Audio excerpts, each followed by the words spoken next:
All right, we'll start with Michael Grady with Yes Network.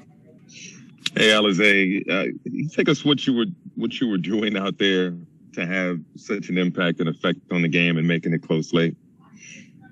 Coach gave me an opportunity to try to just go out there and make something happen.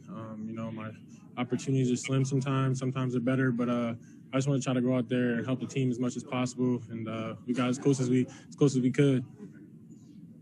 We saw the passion out there. I know it ended in a loss, but how exhilarating is it to be a part of a comeback like that, where you're making Philadelphia starters actually sweat on the floor?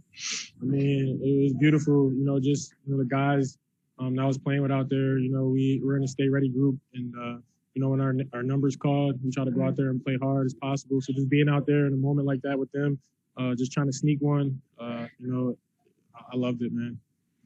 Bruce Beck, NBC New York. Alize, you play hard every single play. I think some of the broadcasters were even talking about it tonight. Can you talk about just your philosophy and what kind of message you're trying to convey by doing that?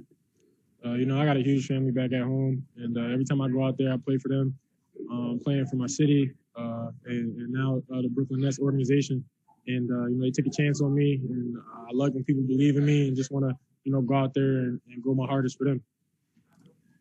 Malika Andrews, ESPN. Alize, talking about how much you enjoyed being out there, do you allow yourself, even though it resulted in a loss, to feel proud of the fact that they went scoreless for like 7 minutes or 6 minutes when you guys were out there? Do you allow that sort of, moral victory, I suppose? No, there's still more work to be done. I feel like we should have won that, if you ask me. And, next time we're in that position, we're going to get it. That's just my mentality. Christian Winfield, New York Daily News.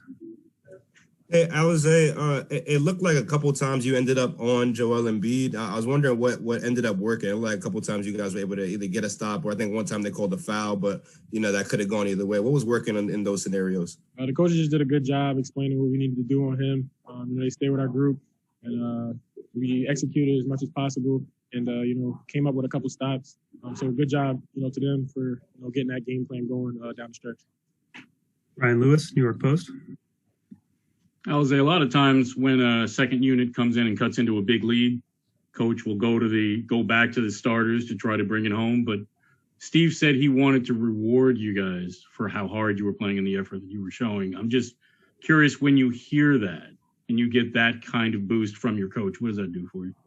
Steve's a great coach, great guy. And, when you got a coach like that rewards you in a situation like that, probably could have went back with the starters, but stick with us. It just means, he believes in us. And it's one of the reasons why I like being here. When I had my interview previous to this, I was talking about just how they make me feel comfortable here. And, he does that, and, the whole team does that. And it's just a great team to be on. Last question, Matt Brooks, Nets Daily.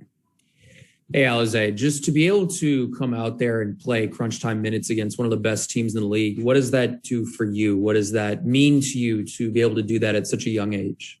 It means I'm getting somewhere. It means the work I've been putting in is finally showing. And it's just the beginning for me. I'm just going to continue to put in work and, see what the results are going to be down the stretch. So I'm excited for my future. I'm excited to be with this organization, like I said a million times. And, I'm ready to get to practice and get ready for the next game. Thanks, Alize. Appreciate it, man.